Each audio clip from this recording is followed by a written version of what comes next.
Hello there, Barely Breathing Reviews here once again for another Barely Banter Podcast. This time I'm drinking Jim Beam and Coke. Quick disclaimer, it's not about the swearing and stuff, you should know about that shit by now. If you hear random bangs and explosions in the background, don't worry, we aren't under attack. We are recording this on the evening of November the 4th. Fireworks have been going off and the microphone may pick a few of them up, so apologies in advance for that. Right then, on with the show. I'm joined here once again by Scott.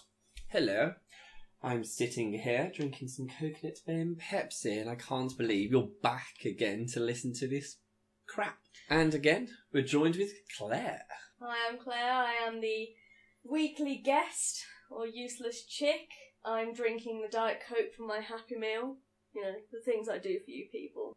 Thorough research. As the opened beer gets flatter and flatter. I know you're such a dick. Why did you open that? I will not apologise for great hospitality. Right then, on with, as Scott put it, on with this crap. The Warcraft movie trailer, teaser trailer I should say, came out yesterday. Watched it a couple of times. Can't really tell much from it. It's only 16 seconds long. Full trailer's coming in a couple of days on what will be then Friday. It's Wednesday now. Just a quick on, what did everyone think? I enjoyed it. It was good. Lots of little bits, like I'm wondering why he wasn't wearing shoes while jumping onto a big griffin. He looked very rushed.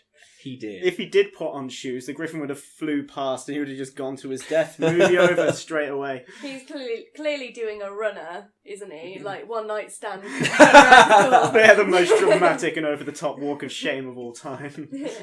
You know that shit's bad when you can't even get your shoes on before you're running. What about your shoes, your wallet, your phone? There's no time, keep them. I'll call you on what? That phone. Yeah, the phone that I've left behind. I'll jump on my eagle thing who's doing the fly of shame. Fly of shame. We'll talk about it over breakfast. But no, I like the fact that they showed you the Alliance Stormwind and also Ulgrimmar that looked like Ulgrimmar under attack by the Alliance. I was a little bit upset to see there was no trolls or anything else. I won't deny, but I can't remember exactly like all the characters in the Warcraft games. Partly played like one of them, but not all the way through. Because I should probably mention it, me and Scott, especially Scott, have played World of Warcraft over the years. Scott, well, you started vanilla. Was it vanilla when you started? Yes, I started in vanilla. I was a very late comer, picked it up I first played it when I was about 16, just finishing secondary school, had the 30-day trial, got to level 29 and just stopped playing. And we were watching, it was actually last Christmas, we were watching a video on Twitch of a guy playing World of Warcraft whilst quite drunk, and we just decided to take it up again. Stopped playing about 6 or 8 months ago, something like that. I never caught on with the whole World of Warcraft thing. I've never even played it. I couldn't even tell you You couldn't what even say characters it correct are. at first. Yeah, I can't even get the words out. That's how little I know about World of Warcraft or anything to do with it. So, I mean, I enjoyed the trailer. It was a nice little teaser. I mean, the graphics look pretty decent, you know, from that point of view. It looks better than the Hobbit movies already. Yeah, well, exactly. I can tell all the characters so far already have more depth than Tyrell. And the Wetworks doing the same armour as they did in the Hobbit for the World of Warcraft. Yeah, Weta Workshop are doing the armour, apparently, for the Warcraft movies, who are obviously the same people who did the Lord of the Rings and Hobbit armour as well. So the quality of that side of the movie is definitely going to be there. I thought we saw Ashenvale in that trailer. The scene where the wolf jumped on top of what I'm guessing is an Alliance soldier. The forest in the background looked a lot like Ashenvale. It reminded me of it instantly, which is the Night Elf starting point. So hopefully we'll see some Night Elves in there, because it didn't show many other races apart from humans and orcs, did it? Not that I could see of. And we think we saw Winter Spring, which was just that snowy area. It was only 16 seconds. World of Warcraft and with all the Yetis, but I'm not sure what it would be exactly in the Warcraft section, as it's different. By the way, spoiler alert, just in case if you haven't seen it yet, we're going to actually talk about it in detail-ish. Go watch the trailer if you're interested in it at all. Obviously, we are, well, me and Scott might be. Claire's kind of dragged into this conversation, I suppose. I have nothing to add. You were at least visually impressed with it, weren't you? Visually, yes. The bright colours and the moving objects really grabbed my attention. Well, I'll give you a quick rundown of the actors in the movie, see if any of that sparks your interest. On the Alliance side, fuck the Alliance, by the way. I want that to be known. For the Horde. Fuck the Alliance. Anyway. Even Cannibal Corpse has Fuck the Alliance on his album. He does, actually, and the lead singer of Cannibal Corpse has the Horde logo tattooed on his forearm. And he's got it, so when he's holding his arm up, you can actually see it the right way. Yeah. Oh, and he's holding his arm up Yeah. to the microphone. Yeah. Yeah. Oh, So he's that's got the fun. Horde facing the entire crowd. Anyway, on the Alliance team, fuck the Alliance, actresses and actors on there, we have Ruth Negga. She was in E4's Misfits and ABC's Marvel's Agents of S.H.I.E.L.D. Oh. Yeah. She's playing a character called Lady Taria. If that name rings a bell, just let me know. Ben Schnetzer is playing a character called Khadgar. Ben Foster is playing Medith. He played Angel in X-Men.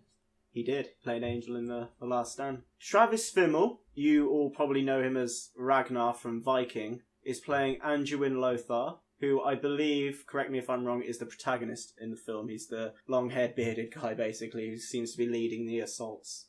Dominic Cooper. He was in Hansel and Gretel alongside Gemma Arterton, who was in Tamara Drew as well, and her ass just looks incredible in those shorts. Her ass also looked really good in Hansel and Gretel as well. I reviewed that film. I mentioned how good looking she was. She was actually quite good as an actress in it as well, but as far as the eye candy concerns, it was 10 out of 10.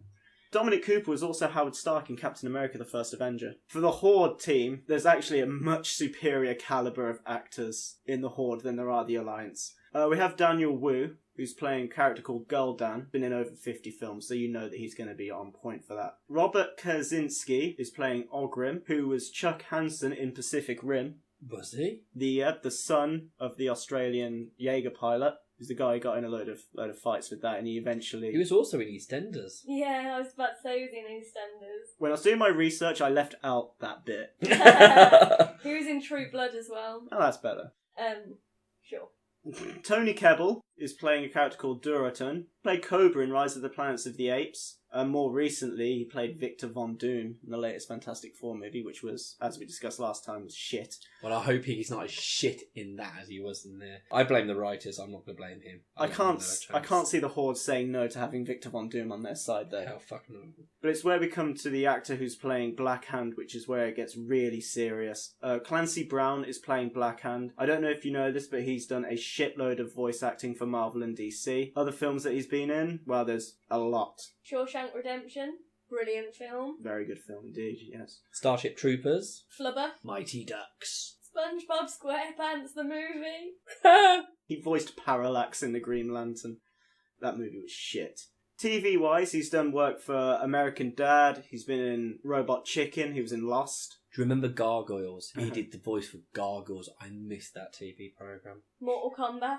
He was in Hercules. Do you remember Hercules? Oh, Yes. brilliant. Oh my god. And that crossover one they did with Xena. Xena the Warrior Princess. Hello. Oh. Lucy Lawless was very hot in that, but I preferred Gabrielle. Gabrielle I thought was... She was meant to be an Amazonian queen. She did not have an Amazonian build, did she? Not quite, no. Not exactly, no. This pretty little white girl from California. Oh yeah, I'm convinced that she's an Amazon. I don't actually know if she is from California. She might not be. I don't know, and I don't really care.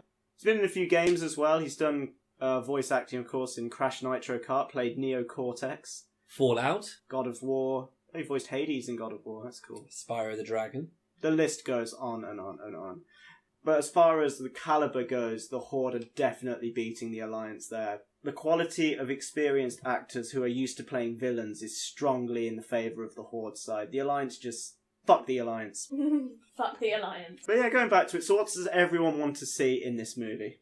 I have literally nothing to add. I wouldn't mind seeing some trolls or something else. I don't want it just to be orcs and humans. Yeah. Like the trailer suggests. Yes, so far. Or the Draenei's, they could at least, because they were in the Warcraft, if I remember rightly. I'd love to see just like a Draenei or something else. I don't want it just to be a battle just between them two. I don't want this to be a Fantastic Four thing where it's an origin story that could be explained in 10 minutes. Like at the end of this movie, I don't want it to shoot forward to a much, much older Anduin Lothar who's explaining what's happened to his son, and then it goes into future films. I don't want it to be that at all. I don't want this movie to be set in the past and it's going to present events towards the end. I would love to see more of the Blood Elves, or see the Blood Elves at all, because they weren't featured in the trailer. I always played a Blood Elf I don't know why. I just always did. So I'd love to obviously see Silvermoon City, Kralth the Last, the Sunwell, KL Thas. Like you guys, I don't want it to just be humans versus orcs. In so many ways, Lord of the Rings has already provided us with that.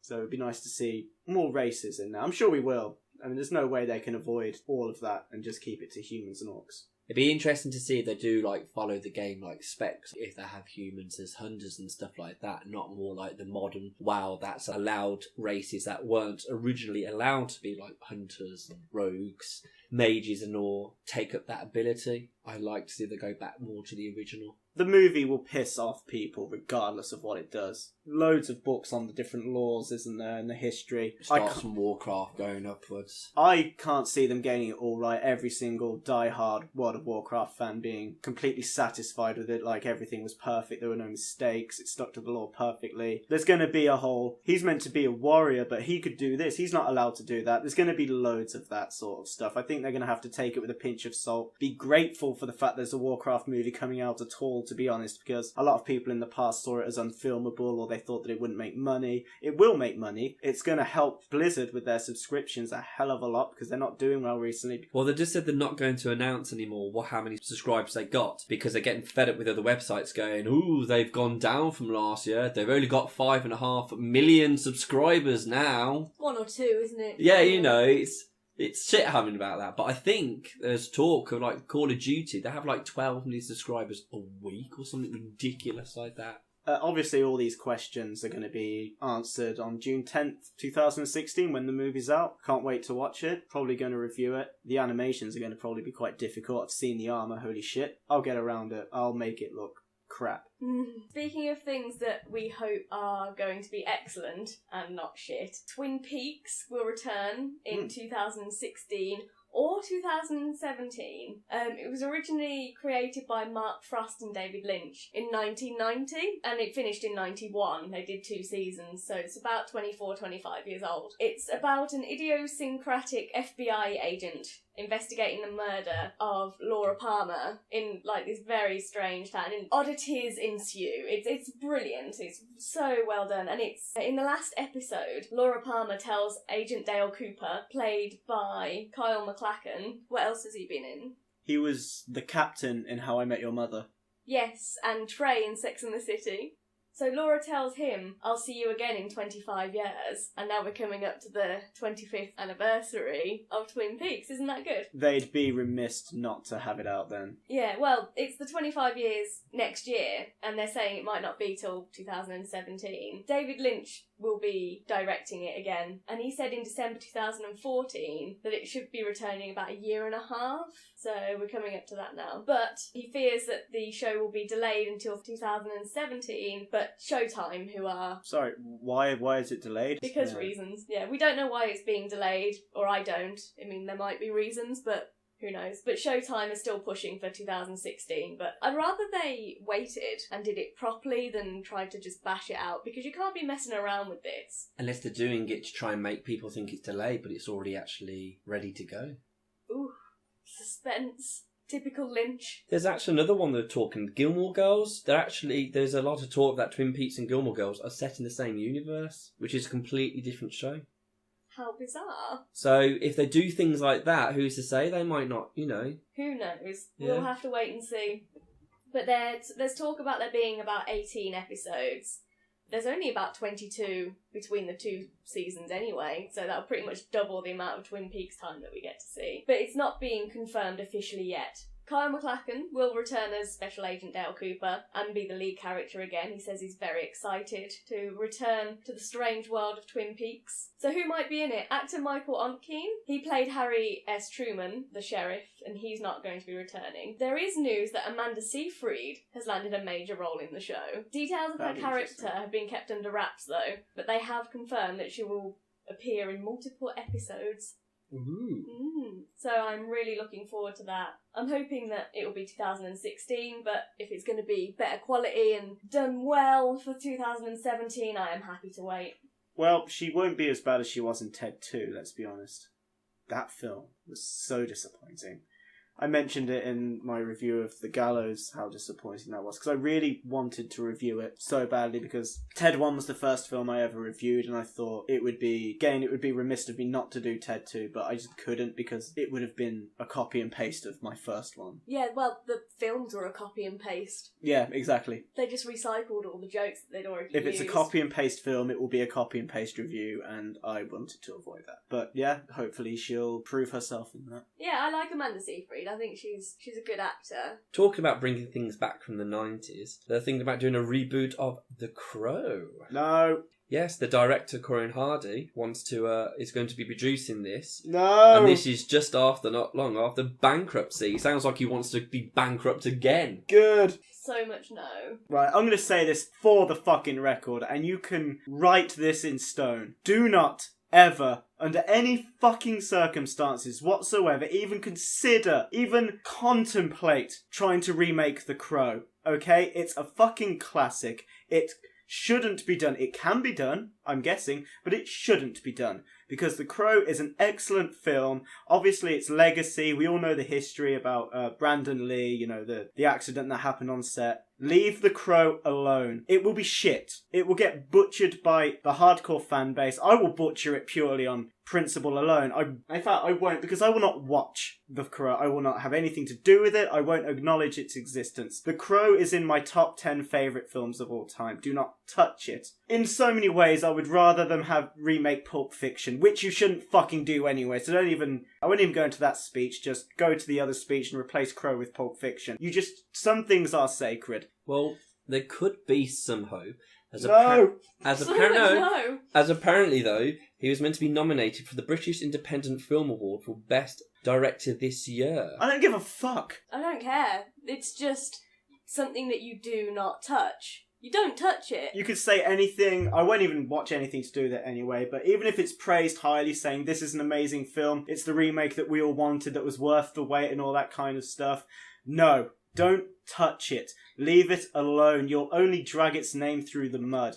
Leave it alone. At the moment, though, he literally has no actors on board at the moment. Of course he doesn't. No one's going to donate their career to trying to reenact or even be a cheap rip-off of the original Crow. No one... You would have to be willing to never work in the film industry again to try and play the Crow. Well, it doesn't even have to be a cheap rip-off. They could throw however much money at this film and it is still not going to be right. They cannot do it. Like the Hobbit films, they threw how much money at that and it was still shit film, Five Armies. It could have been much better. Yes. I wouldn't call it shit, but that's a You know my feelings about I know this your film. feelings about the film, and I respect those feelings. And they are, in most of their parts, correct, to be fair.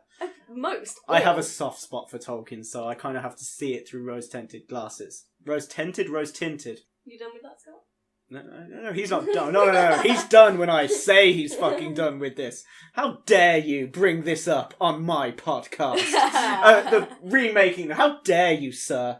How dare you? You can take some time out, man. I need someone else bring up something. Well, speaking of things that shouldn't be remade because they're classics, Rocky Horror Picture Show, Fox's TV remake of the Rocky Horror Picture Show. I was very sceptical when I first heard about this because I love Rocky Horror. I think it's brilliant. Tim Curry was just so amazing in it. However, Orange is the New Black's Laverne Cox is going to star in it. Yes, she has been breaking new ground for transgender performers already and made history as the first trans actor to receive an Emmy nomination. So she would play Dr. Frankenfurter, the role played by Tim Curry in the original Broadway cast and the 1975 movie. So, with Cox on board, the Rocky Horror Picture Show, which had been gestating for a while, it's getting more of a green light for me. I'm actually looking forward to it, especially that I should think who else could play who have that type of character and role and feeling towards it, but because I have seen Orange New Black, I think they will play fantastically at it. Yeah, I think she'd do an excellent job. She really will. Yeah. Apparently it's meant to premiere in 2016, kind of like late August. supposedly. Is Richard Bryan going to be involved? Richard O'Brien? Yeah. God, I hope so. Well, he wrote the original one, didn't he? He's also meant to be hosting the Crystal Maze again for their reboot. He's not going to be running around the mazes like he used to. He's going to be like a maze master. I think he's going to be in like some seat of something, and he's going to be maybe giving the team inspirational talks, or he might be in control of automatic lock-ins. We don't know. He is going to be involved though, which is great. But anyway, sorry, I've got nothing to add to the Rocky Horror Picture Show. Richard O'Brien is to play the narrator, so he's going to be involved. Yes, he would have to be. In the Crystal Maze. In Rocky Horror. Oh, sorry. I care more about the Crystal Maze than Rocky Horror. I'm sorry. I care more about Rocky Horror. I will shut up. It celebrated its 40th anniversary in 2013 on stage. It's the longest running theatre production that's also a film. You've both seen the stage version as well. Yeah, me and Scott have both seen the stage version, and it is well worth going to. Really is. Yeah. And some of the people that dressed up, if you remember them. Oh, I yes. remember it. Some of the costumes. No, you so didn't good. see. I did see it. Some of the stuff. No. I went to No, you didn't see the stuff we saw. You've There was got one to dress guy up. You have in to. his 90s in a complete like ass chap leather tight shit, and I'm not joking, in his 90s, sitting there, testicles basically hanging out, drinking a beer with his little leather hat on, waiting to go in and watch it. It was so good. It was wasn't so good. Was so that the bouncer? fantastic. To your bedroom, yeah. I remember coming in to meet you after the show because I'm sorry to say, got no interest in it. I didn't like it that much. I like Meatloaf's cameo. Well, that's pretty Oh, good. yes. Yeah. But yeah, it looked amazing. They were all dressed up at night. It was good. I Looking love at it. me, the guy who's dressed up. That's it. When you go, if you're not dressed up, you feel like the strange one because everyone dresses up. Everyone gets into the spirit of it. It's such a good atmosphere, and the whole production was it's just so well put together. It's brilliant, and I love the film as well. I recommend that people watch the film and definitely go see the show, and just keep an eye on this whole Laverne Cox thing. I think she is going to smash it. I hope she's going to smash it. I'm going to have to give it a second chance. Yeah, I'm you gonna have definitely to. are. You definitely do. It was many years ago, so I'll probably have grown into it. How are they going to do the show? How it's going to be done. Yes. Is it going to be, one person per one? Are they going to get like a complete people each time, or what? Or is it going to be like put into a series instead, but just drawn out with some extra bits in between? Well, if they say it's a TV remake, so that, as far as I can tell, we don't know if it's going to be like a film or a series. I'm not sure yet. I can find out though and let everyone know. Definitely. I will be keeping an eye on this. But no, going back, I know it is, but Crystal Maze, I used to love watching that. Oh. The fucking Oh. tight trousers he used to wear. His mother as well. Mommy. The one thing I always remember, because, well, I'm dyslexic, I thought if I was in there and I had the word one, I might as well just Leave. yeah. You might as well be like, just lock me in. Yeah, just fuck off. Don't even bother trying. It's like two characters. I know. I get the order wrong. Don't worry about it. Just go. I'd give up on that, but I used to love that so much. Do you remember Fort Boyard as well? Oh, Melinda. Melinda Messenger, Fort Boyard. That tarantula one, the tarantula game, is the only one of those that I would just flatly refuse. Oh, they had the notes tied to their bellies, didn't they? Yeah, they had the clues tied to the bellies of the tarantulas, and they were all crawling on you, and oh no, it's just vile. Horrible. But I loved Fort Boyard as well. Boyard, of course, was played by Leslie Gratham, who was on a soap opera of sorts. I've never watched it. EastEnders. Dirty Den. Also a convicted murderer. Wait, what? Yeah, he served 10 years for killing a taxi driver. What, recently? No, he served between 1967 and 77. Oh, so he killed someone, did his sentence, and then rolled out of jail straight onto the fort. Yeah, seamlessly as well. Yeah, because he also got a lot of press coverage. Early 2000, was it 2004? As a result of an online sex scandal as well. Was this pre or post fort? I'm guessing this was after Fort Boyard. Like it matters. Yeah, I mean, come on, either way. So he needs to reevaluate his life choices. I mean, prison, Fort Boyard, EastEnders, sex scandal. In that order. More or less, I think, yeah. The BBC knows its hiring process. Yeah, exactly. There's no screening done there, No. is there? Sorry to bring that up. Yeah, the Power Rangers Ranger cast has been confirmed. That was as seamless as Boyard's I had a thing. prison to Fort. Yeah, all the Rangers have been casted. I've had a look at the list. I don't recognise any of them. I digged a little bit deeper and researched each Ranger, and I know nothing about them because they've been in Fockle. They've been in literally nothing. You gotta start somewhere. The Yellow Ranger is played by Becky Gomez, who's a singer of sorts. RJ Seiler plays Billy, the Blue Ranger. Ludi Lin plays Zack, the Black Ranger. Naomi Scott plays Kimberly, the Pink Ranger. I recognise that name from The Martian, and that is all I know her from. In my eyes, or my opinion, as far as I'm aware, she's the most famous Ranger in the upcoming Power Rangers movie. Dacre Montgomery's playing Jason, the Red Ranger.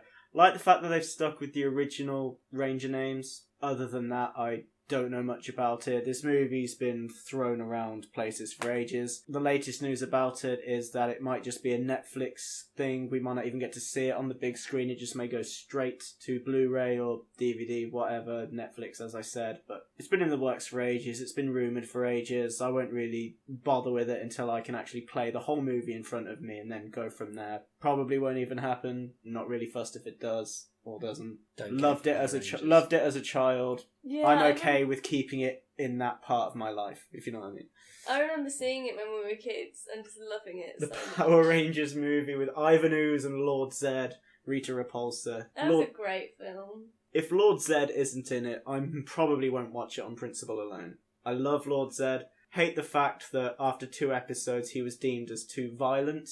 Would you rather watch The Crow, the new Crow? Or is it not that much of a violation? Oh, no. This is fine. You can desecrate the Power Rangers all you want. I mean, how dare they even fucking consider remaking The Crow? Exactly. You just It's don't ridiculous, do that. it's stupid, Just leave it as it is. Do you walk up to the Statue of Liberty and be like, no, This needs a dick. I'm going to put a dick on it. let's put a big fucking French black dick on the Statue of Liberty. I would rather they did that. I would much rather I think it would they be did that. hilarious if they did that. I'd prefer it if they carved Stonehenge into vaginas. I would love that as well. I would love that. In fact, fact, what are you doing after this? Well, I just happen to be carving giant vaginas into Stonehenge. I'll drive. You can be our designated drunk driver. How about that? That sounds good to me. I'm that good kind of drunk where it's okay to drive. I'll grab all the beers. Awesome. Okay, well let's fuck Scott this can be in. our beer tent. Claire's our designated drunk driver. I'll be the useless chick. I'll take over your role. Yeah.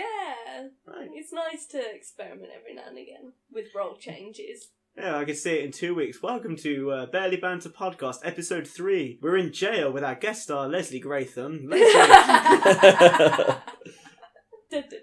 Leslie, why are you here? I carved the clitoris in Stonehenge for you. Yeah, you did. Yeah, you did. The fuck are we talking I about? told you about vaginas and stuff. Power Rangers, that was it, yeah.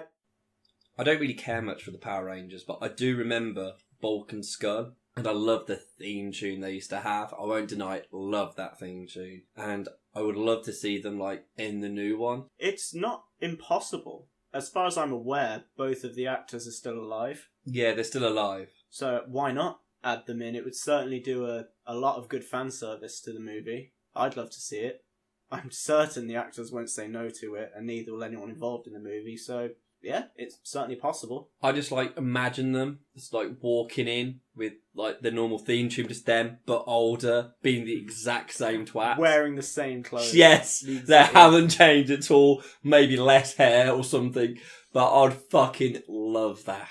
It's very, very possible. Haim Saban, who is the original creator of the Mighty Morphin Power Rangers, is acting as a producer in this movie. So from that side of the medium, it's very possible, because obviously it would be very nice for them to reunite for the movie. Again, as I said, it would do good fan service. It would definitely be a reason to watch it, even if it's just a 10-second cameo. It would just be worth it for going, ha, I remember them. They look different. I hope they don't childify it too much, though. Like they did to Lord Zed. Mm. It would have been interesting to see a truly evil Lord Zed, but it was, in fairness, a children's programme, so they need to cater for the children. Gotta keep it PG. Exactly. Anyway, more Star Wars news. J.J. Abrams has said that there will be no more Star Wars trailers. To be honest, I'm perfectly fine with that. We've had 3 trailers so far. The 3rd trailer was released recently. All 3 trailers are over 1.5 minutes long. The latest one was over 2.5 minutes long. very satisfied with the amount of Star Wars trailers and the length of them. In total, we've had over 5 minutes of Star Wars previews. They've got to leave some for the film. Exactly. I'm perfectly fine with that. I know last week I said that I was a bit concerned that J.J. Abrams was the director. I'm sticking by that until I've seen the movie. But for now, I'm satisfied with what I've seen. Overall, I think it's a very generous amount of trailers. It is, because if they keep doing too much, they'll give too much away. And I hate it when they give you all the best parts in the trailers. When you see the film, you're thinking, I might as well just stuck with the trailer, to be honest. Yeah, I hate that when you see a film and all the best parts were in the trailer. Yeah, and then you see the film, you're thinking... It's just disappointing. Yeah. And when someone goes, should I see the film? Just watch the trailer. Does it all for you. Yeah, I hope it's not one of those all the good bits are in the trailers, because there are way too many of them lately. That's a completely different discussion for a different time. Obviously, there's a lot of discussion about all 3 trailers. There's a load of theories going everywhere and stuff like that. One of the main issues that's been brought up is we've hardly seen Luke Skywalker in any of the trailers, if at all. And J.J. Abrams says that's for an important reason, and I'm kind of racking my brains about what that reason is. My main one is maybe he's converted to the dark side, perhaps. Maybe he's dead. Maybe it will just be the ghost of Luke Skywalker in the movies. I don't know. Honestly, I haven't thought about it that much, but I hope he's in it because I've animated the motherfucker, so he had better be in it. In preparation for exactly. Well, like you were saying before, they've got to keep some bits back to still keep the audience interested, from the trailers. Maybe that's a reason why. It's possible. Now that I think about it, what if he dies within the first 10 minutes? Because that would be a massive game changer. The first Star Wars out, and within the first 10 minutes, Luke Skywalker is dead. If that is it, I highly doubt it is, I would be extremely impressed with that. Because that shows that they're willing to try something completely new. Killing off Luke Skywalker, blank slate, this is our Star Wars now. George Lucas has had his time with it. We've got it now, and we're going to go this direction with it. Completely different. Yeah, I would respect it immensely. I'd be impressed with it. It's going to piss people off, but I wouldn't be one of those pissed off people. They're going to have to do something like that to make the film their own. Wrote a status on the Barely Breathing Facebook back in September, basically saying that I bet that in the movie they will kill off one of the old main protagonists. I said in there that it would be Han Solo. Because of him breaking his ankle on set and everything. It would seem logical in ways because it's not Luke Skywalker. It won't hurt as many people as it would Han Solo. I think it would hurt people more with Han Solo. No, I would be more upset if R2-D2 blew up. I would. It would break my heart if Chewbacca dies. That better not happen. We'll see. Again, like the Warcraft movie, these questions will be answered when the movie is obviously released. But carrying on with the Star Wars theme, the film's obviously still going to be released worldwide on December 17th. And if you're planning on going in cosplay to watch this movie, be aware that AMC and Cinemark cinemas are not going to allow you to wear a mask, face paint, or bring fake weapons into the screenings. AMC, however, will let you bring lightsabers as long as you turn it off during the screening, and then you can obviously turn it back on. Why are they doing this? A lot of speculation is obviously a safety measure to prevent any further cinema-related tragedies. Crime. Mainly the 2002 shooting during The Dark Knight Rises. Right. Oh, I see. When killing fake many guns, people. they thought are fake, real guns, goes in and then starts to kill a load of people. A funny side story. I was in Amsterdam in 2008. I was drinking in a pub, look up to the screen, see the news that Heath Ledger had died. Okay? 4 years later, I'm in Amsterdam again. I'm drinking at a pub, different pub this time. I look at the news and there's been a cinema shooting, someone dressed up as the Joker killing a load of people. I'm scared to go back to Amsterdam. Who knows what's going to happen then? Yeah, who's going to die next if you go? Yeah, I go in next year. News, the Suicide Squad is now a Suicide Squad. Yeah. They're all dead. So, yeah, I should avoid Amsterdam. I won't avoid Amsterdam. No, well, you can't, can you? It's like gravity, it pulls you back eventually. You know what? Fuck it. Just to seriously fuck some shit up, I may actually go watch the Star Wars movie in Amsterdam just to see what fucking happens. Who knows? A man cosplaying as Jar Jar Binks may just come in and start openly masturbating in the middle of the aisles or something, or he might start raping several children. I'll just sit back and just watch the chaos unfold. Yeah, just enjoy, bask in the mayhem that I will feel personally responsible for. Well, let's not go crazy. There's a fan theory that Jar Jar Binks was basically like the ultimate Sith Lord during it all. Yeah, like the dark side of Yoda, because I got some similarities, like, you know, being all goofy, it's like swamp-looking creatures with weird voices and stuff like that, and basically like playing dumb, so trying to just confuse everyone, thinking he's this complete and utter moron, but he's actually genius. You know, because he can do all the somersaults and jumps, fighting and everything, even though he didn't look like he was going up for it. But do you remember when he got his foot caught on the droids? He was just kicking it around, he was shooting the droids.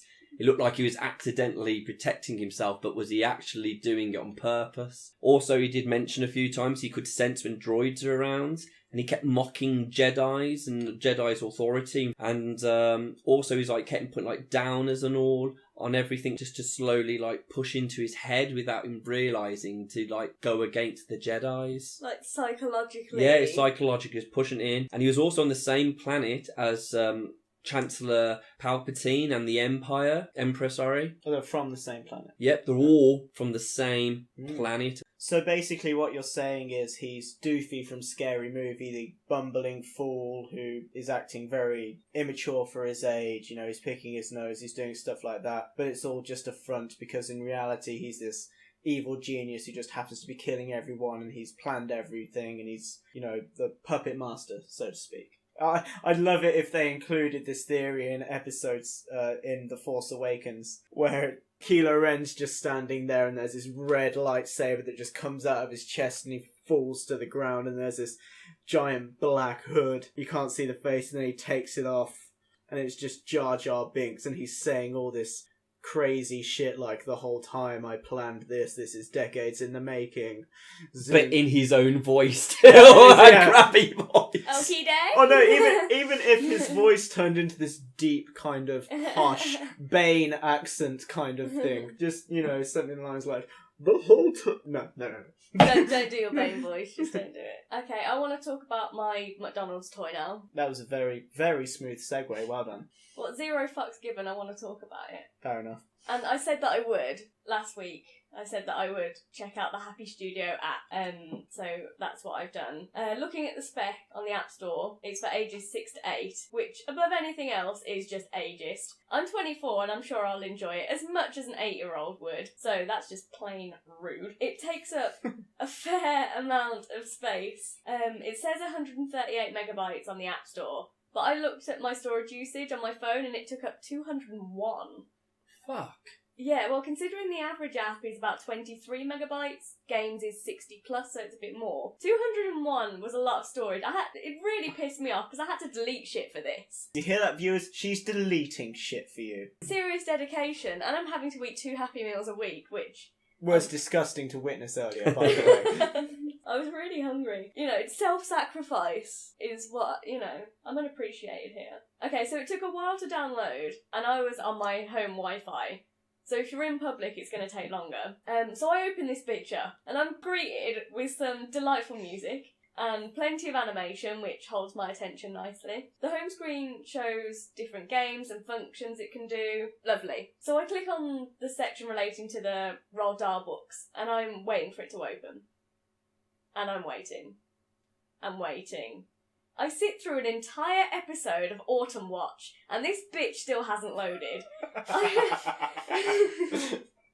In my fury, I just deleted it immediately. I will not wait this long for an app to How long open. is an average episode of Autumn Watch? I think it's about half an hour. Right, okay.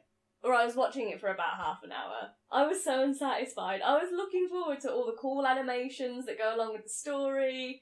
No, crock of shit. So I look at the reviews for this app, and it's received 4 stars. Is that in an entire galaxy of stars? Yeah, in comparison to the universe, it's not many, but when it's out of 5, it's a lot. Really? Yeah, 4 out of 5 4 out of stars? 5 stars this got. So I'm looking in the comments. In there, a lot of people are reporting the same thing that I experienced, not loading. From Ronald M. McDonald. Yeah, your app is shite. It crashes, it takes ages. People are also saying on there that it worked great on tablet, but not on their phones. So that's something. So when you're in Mackey's with your kid and they want to be using it, chances are, unless you're one of those tools that brings a tablet everywhere with you, it's not going to work. So all in all, it's shit. Happily though, the 6-week promo period is over, and I have some new toys to talk about. Last time you kind of let us down where we were hoping to just slag something off for a bit, saying how crap it was, then move on with our lives, but you gave us literature. Literature. I know, it's gone completely on its head, because last week I thought the book was going to be shit and the app was going to be amazing, and it's turned out to be that the app is shite and the books are better. What do you have for us this week, Claire? This week, it's Yoo-Hoo and Friends. Brilliant. I know, which is basically a series of 10 little cuddly toys of different wildlife from around the world. This is the one that I have. I'm going to pass it over to you now. What do you think it looks like? Some weird squirrel on acid. Okay, we've got squirrel on acid. Okay. Its eyes look like it's taken about 18 yards worth of cocaine. Its eyebrows are purple, its ears are purple, and its tails are purple. What would you say that creature is from wildlife? Hang on, I will get this. Yeah, half of the fun is trying to figure out what the fuck your creature is. I don't know. Well, happily, McDonald's It provides looks like a you- Furby that stopped giving a shit. So do you. But I'm not the one with the spotlight on me. You don't come for free in a Mackey's toy. I always come for free. Well, happily, McDonald's have provided us with some literature to explain what each of these toys are. And what I have here is called Pookie, and Pookie... This is Pookie the meerkat. Fuck off, is that a It's a meerkat? meerkat, yeah. It looks more direwolf than meerkat. There's a fun fact. Pookie stands upright on his hind legs so he can watch out for danger. Either way, it's pretty much a filler, these toys are. It's a filler until the Peanuts movie toys are released. I'm looking forward to those. I think they're going to provide some serious entertainment. The movie comes out November 6th, so the toys will be out at the same time, which will be soon. So these wildlife ones are basically, we have nothing else. That's what McDonald's is saying. They have nothing else. So fuck it, let's give out these meerkats on cocaine. Meerkats and cocaine. No wonder why they're just standing on their hind legs looking around. They're looking for the cops. It's got some string sticking out of its head like you're meant to hang it off something. Yeah, you can What the hang fuck it. would you hang that off? You can hang it off your rear view mirror so that you get distracted by it and then Yeah, veer off into yeah. a ravine. It is slightly terrifying. Fuck it, I'm going to put it on my Christmas tree this year. I don't give a shit. God. I'm going to put it there. Well, as always, listeners, you can email in and request Pookie. I will send him to you if you would like him or her. I don't know. Conforming to a gender binary is Pookie. There is nothing between its felt feet. So, who knows? You can have Pookie. It's a disgrace. You will not regret requesting Pookie. You need this in your lives, people. Fuck off, Pookie. Oh, but look at his face. His terrifying dead eyes. They are dead. They are dead eyes. Stare deep enough, you can see that cold fire. But his eyebrows, it looks like his eyebrows have their own Lexus, don't Maybe it's a they? little taxidermy of a real one. Well, that killed that. Yeah, Wonderful. Pookie looks like some kind of serial killer, for sure. Well, if that motherfucker turned up in the Scream series, I would be not happy about it. Speaking of that half-hearted segue I just did there, I thought it was alright. Nailed it. Nailed it. Yeah, Pretty good. nailed it, man. Alright, I'll Like go a with boss. it. Anyway, I finished the Scream series. Now I'm gonna try and be as professional as I can with this. I'm gonna say it's spoiler free. I'm gonna attempt to give you a spoiler free review of the Scream TV series. That's going to be difficult. It's gonna be I was difficult. going to say, fuck that, I'm going to spoil the shit out of it. Right, okay. I can't speak for my Like your mother. I can't speak for my co-hosts. I'm going to try a spoiler-free review of the Scream TV series. I'm guessing you're both caught up with it. Yes. Yeah, both You seen. I've finished it? seen it, yeah. Awesome. Okay. Really enjoyed it. I finished the Scream TV series. For the record, I guessed the killer correctly at around about episode 3 and the motives of the killer as well. The acting itself is rough around the edges. There are many tributes to the original series, but I can't tell you what they are due to spoilers, obviously. Remaining professional here, spoiler-free review. The characters are similar to some of the old ones, like their body language, their mannerisms, or even their appearance in ways... They're archetypes. Exactly, they're very... Which is nice. The strange familiar, as it were. Yeah, there were definite nods to the original films, which was nice. Which is nice, because at the same time they're separated enough to have individuality. I don't know about you guys, but I see the mask itself, and even the costume as well, as a character of its own, if you know what I mean. Because you don't know who's behind the mask, therefore the mask is the character. It has a persona, yeah. The Brandon James mask, which is the one featured in the TV series, is very similar to the Father Death mask, obviously the Scream one, but at no point when I was watching it did I feel like I was seeing someone wearing a shit Scream movie mask rip-off. It was its own thing. It seemed authentic. It gets the audience tangentially involved with the on-screen stuff throughout, mainly through the character Noah, who's like the kind of geeky guy, you know. He was cast really well, yeah. I think. He reminds me of Randy Meeks from the Scream movies. It reminds me that he had a love child with Sheldon Cooper. Basically, he says what we are thinking. Like, if the killer was around and then suddenly disappeared, just before that, one of their friends was discovered with a knife embedded in him, conveniently missing all the vital organs, he would question it. He'd be like, well, if I was the killer and I needed to flee a scene, it would be much easier for me to rip off my costume, stab myself in a convenient place that wouldn't cause me that much biological harm at all in the long run, and I'd be out within a couple of days, back and killing again. He would question it because we'd question it in that respect. And if they said they'd split up, he would jump in and say, why should we split up? It's never worked in every horror movie. Why should we follow that medium and just do what everyone else does and then get killed separately? Let's stick together. Of course, they end up splitting up anyway. I will not be right back. I'm not 3 days from retirement. Exactly. Yeah. Mike Vaughn, who did the voice of the killer, that guy was on it during the entire series. Side note, he wasn't the dude who voiced the ghost face in the original films. Was he not? Completely different guy. I don't know. Which I preferred the voice in this series than I did to the films. Really? Oh yeah. Ooh, I know, it's controversial. controversial. I preferred it. It was just much more aggressive. And your horror mother. Exactly. Your horror mother.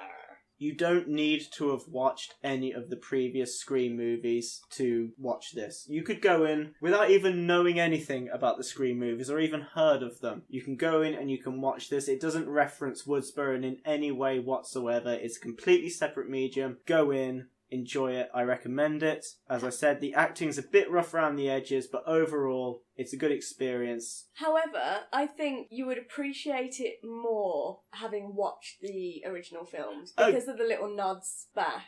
As I said at the beginning of this whole thing, I would love to tell you the nods that it gives to the original films, but I can't due to spoilers, remaining professional. Yeah. There's going to be a second series. It's going to be released in April 26th of 2016, which could coincide with Game of Thrones. Ooh. Which release date is being fucked around with more because of Winds of Winter. Because George R.R. Martin said that he will have Winds of Winter out before Season 6 is out, but everything's been messed around a bit because it's George R.R. Martin. The man's had over half a decade's gap in between Song of Ice and Fire books, so who knows, but the TV series has to be released early 2016, so his book is going to be out before then. If it's not, then he's a liar. So, Mr. Martin, George. Don't call him George. It's his name. You don't know him. Fucking George over here. Yeah, it's just George, my bro, my homie. No, you do not call him George. So, G. You are a dickhead. Did I hear the word dickhead? You did hear the word It dickhead. must be time. Dickhead of the week. It's my turn, isn't it? It is your turn. Well, I'm going to spoil you viewers, and you two indeed as well, with... I have 2 dickhead of the weeks. So, 2 dickheads of the week, if you will. First one, Universal Studios. Fuck you, Universal Studios. Reasons is because you know what you did. You took Pacific Rim 2 completely off your calendar of upcoming releases, didn't you? You fucking fucks. However, my best friend, Guillermo del Toro, went ahead and has submitted a script and a budget to the studio anyway, because he gives a shit about Pacific Rim 2. You don't give a shit about Pacific Rim 2. Best film that came out in 2013. Why the fuck would you deprive us of a sequel to that? It was a great kaiju movie. It was better than fucking Godzilla, as I said in the last podcast. I don't give a shit what else you're working on. I don't care. Scrap that off. Get it a fucking... Approved. It is approved. Everyone approved. The audience approved. The critics are approved. I approved. Everyone fucking approved. Universal Studios don't approve because it didn't make as much money as they wanted to. But it still made money, but they didn't give a fuck because it made them rich and not filthy rich than they already fucking are. So, to get yourself off the Dickhead of the Week chart, I suggest you put a kind of release... I don't give a shit if it's a specific release date. Give us a year. Give us 2017, even 2018. I don't give a fuck. Just let us...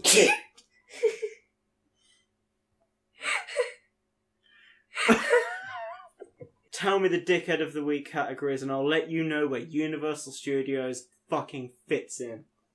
Okay, going from lowest to highest in dickhead-ishness, we've got flaccid dick, semi-flaccid dick, erect dick, super erect dick, Great.